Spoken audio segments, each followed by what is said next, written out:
Hello everyone, and welcome to Aris Cooking Channel. Today, we're diving into a classic, mashed potatoes. Now, this might seem like a simple recipe, but it's crucial to get it right.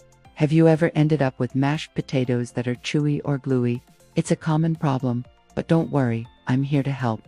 I'll share all my tips and tricks to guarantee yours turn out perfectly every time. Plus, I'll show you 3 amazing ways to flavor them, taking your mashed potatoes from basic to brilliant. So, let's head to the kitchen and get started. First things first, we're going to cook our potatoes. Make sure they are thoroughly washed. We're adding them to a pot of cold water with the peel still on. This is a super important step. Cooking them whole, with the skin, and starting in cold water is the secret to a great texture.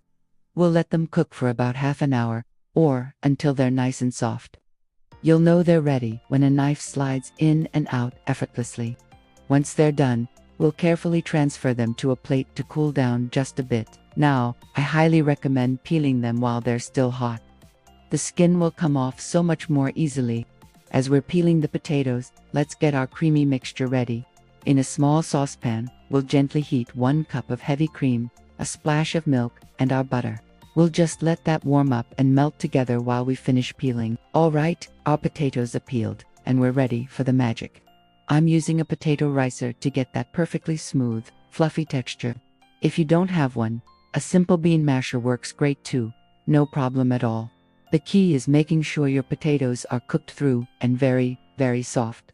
This will help you get that silky finish without any lumps. Now, let's talk about the biggest mashed potato mistake. Have you ever wondered why they sometimes turn out chewy and elastic? It's all about the starch. Potatoes are loaded with it, and when you overwork them, especially with a blender or a hand mixer, that starch gets activated and creates a glue-like consistency. Some people add the milk and butter first and then blend, but that's exactly what activates the starch. The best method is to mash or rice the potatoes first, while they're plain and dry. You can find a ricer easily on that big online store, and it's a game changer. So, I'm just going to continue ricking all my potatoes until they're done. Once our potatoes are beautifully riced, it's time to bring everything together. We're going to pour in that warm mixture of cream, milk, and butter that we prepared earlier. Now, let's season it. I'm adding a good pinch of salt. You could also add salt to the cooking water if you prefer. For the pepper, I'm using white pepper because I like a clean look, but feel free to use regular black pepper if that's what you have. Let's gently fold and mix everything together until it's just combined. And just like that, our mashed potatoes are ready. Take a look at this incredible texture. See how it's not sticky or gluey at all.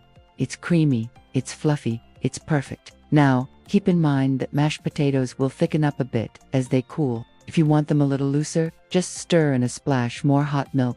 But for me, this consistency is absolutely ideal. I'm going to get this into a serving bowl, and then I'll share those 3 delicious flavor variations I promised. Alright, our beautiful classic mashed potatoes are ready to serve. But why stop there? Let's explore some flavor options.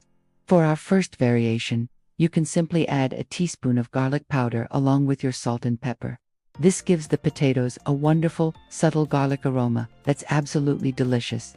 For our second idea, we're going to infuse the cream. As you're heating the cream, milk, and butter, just toss in a fresh sprig of rosemary. Let it simmer gently for a few minutes, then turn off the heat, cover the pot, and let it steep for about 5 minutes. This will infuse the cream with a beautiful, aromatic rosemary flavor. Just remember to strain out the rosemary sprig before you add the cream to your potatoes.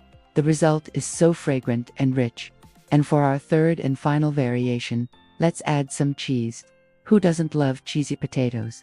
When you're mixing the hot potatoes and warm cream mixture, stir in about 50 grams of grated Parmesan cheese. The residual heat will melt it beautifully, creating the most savory, cheesy mashed potatoes you've ever had. So there you have it, 3 simple ways to elevate your mashed potato game.